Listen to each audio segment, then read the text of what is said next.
নমস্কার আমার সকল সপ্তম শ্রেণীর ভাই বোনেরা, আশা করি তোমরা সকলেই খুব ভালো আছো। বন্ধুরা, সামনেই তো তোমাদের দ্বিতীয় পর্যায়ক্রমিক মূল্যায়ন, আর তার জন্যই নিয়ে চলে এসেছি পরিবেশ ও বিজ্ঞান থেকে হাতে গোনা বেশ কয়েকটি গুরুত্বপূর্ণ প্রশ্ন। বন্ধুরা, ভিডিওটি তোমাদের জন্য অত্যন্ত গুরুত্বপূর্ণ হতে চলেছে, তাই ভিডিওটি অবশ্যই শেষ পর্যন্ত দেখবে। ভালো লাগলে লাইক করে দিও, বন্ধুদের মধ্যে যতটা পারো ভিডিওটি শেয়ার করে দাও, আর চ্যানেলটিতে নতুন হলে সাবস্ক্রাইব করতে কিন্তু একদম ভুলো না। আর স্ক্রিনে দেওয়া নাম্বার প্যাটার্নটি অবশ্যই ভিডিও পজ করে দেখে নাও। তো চলো কথা না বাড়িয়ে ভিডিওটি শুরু করা যাক।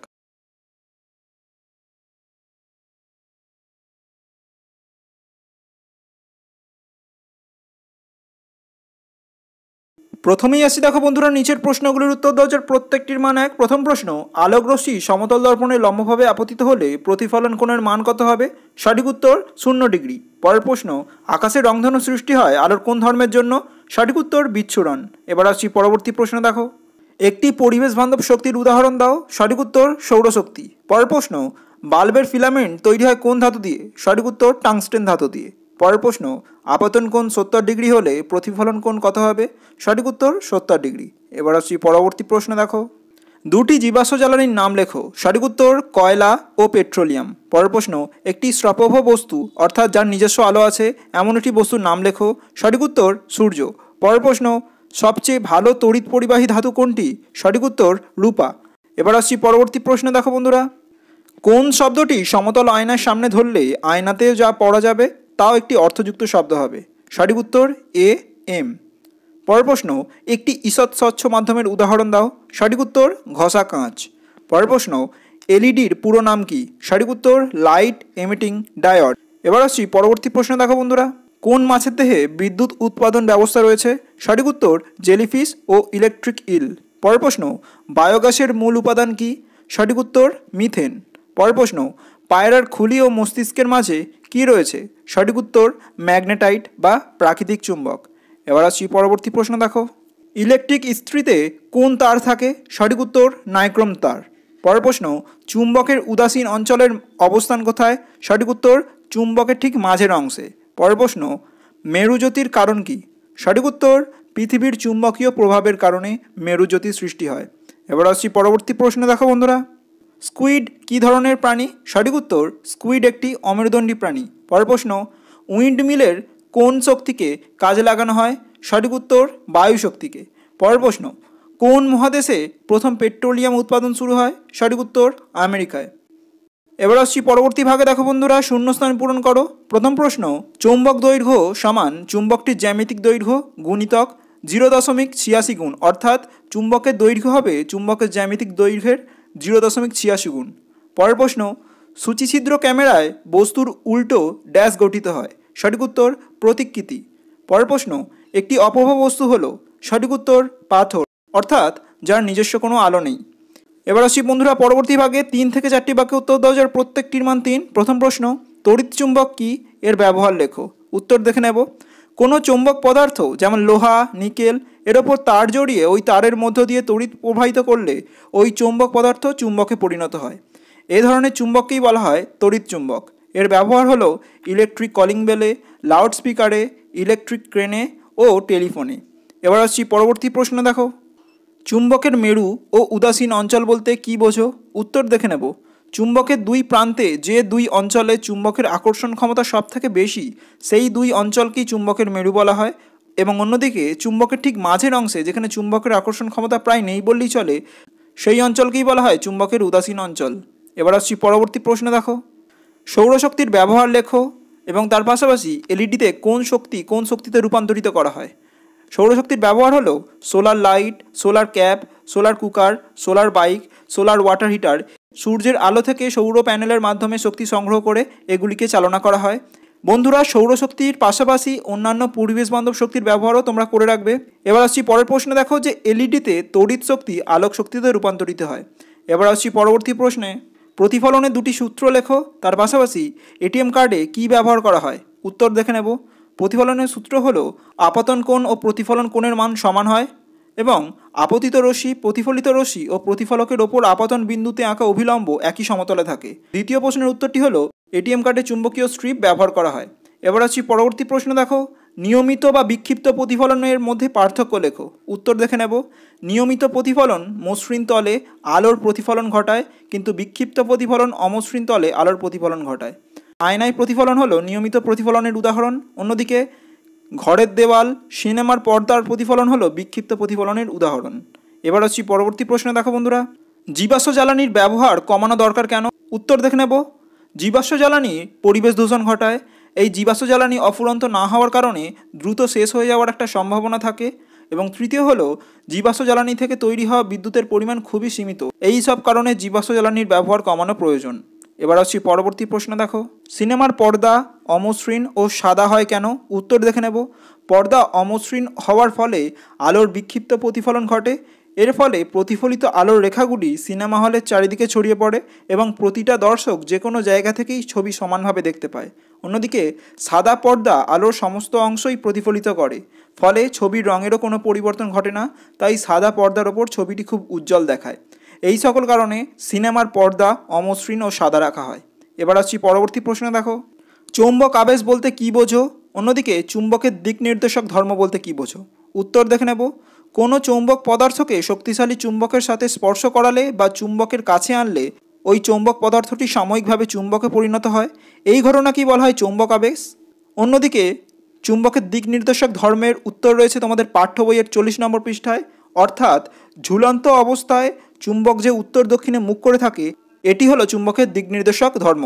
এবার আসছি বন্ধুরা পরবর্তী প্রশ্নে। পৃথিবী নিজেই একটি চুম্বক, উত্তরের সপক্ষে যুক্তি দিয়ে লেখো।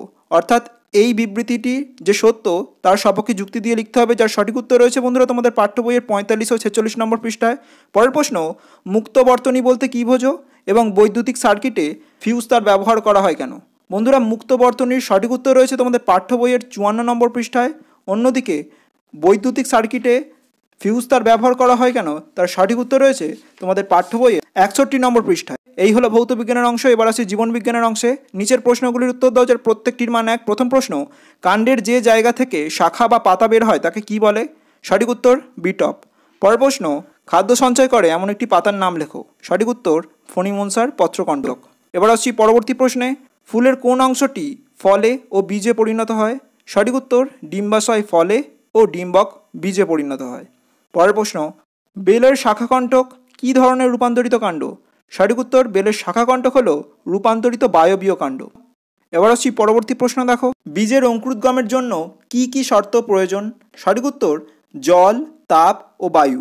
পরবর্তী প্রশ্ন। দেখো, মৃদভেদী ও মৃদবর্তী অঙ্কুরোদ্গমের উদাহরণ দাও। মৃদভেদী হলো কুমড়ো ও তেঁতুল এবং মৃদবর্তী হলো মটর ও ছোলা। এবার আসছি পরবর্তী প্রশ্ন। দেখো বন্ধুরা, কোন গাছের পাতা বংশ বিস্তারে সাহায্য করে? সঠিক উত্তর পাথরকুচি পাতা।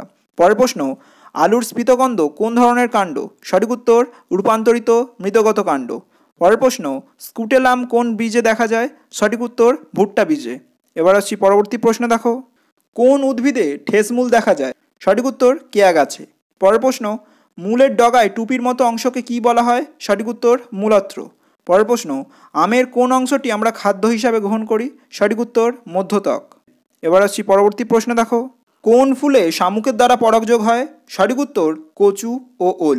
পরের প্রশ্ন, বন্ধ নর্দমা বা সেপটিক ট্যাঙ্কে কোন গ্যাস জমা থাকে? সঠিক উত্তর হাইড্রোজেন সালফাইড, যার সংকেত হলো H2S। পরের প্রশ্ন, সমান্তরাল শিরাবিন্যাস কোন পাতায় দেখা যায়? সঠিক উত্তর কলা পাতায়। এবার আসছি পরবর্তী প্রশ্ন। দেখো, একটি স্বপরাগীয় ও ইতরপরাগী ফুলের উদাহরণ দাও। স্বপরাগী ফুল হলো চীনে বাদাম ফুল ও ইতরপরাগী ফুল হলো কুমড়ো ফুল। পরের প্রশ্ন, একটি সরল ও যৌগিক ফলের উদাহরণ দাও। সঠিক উত্তর সরল ফল হলো আম এবং যৌগিক ফল হলো এঁচোড়।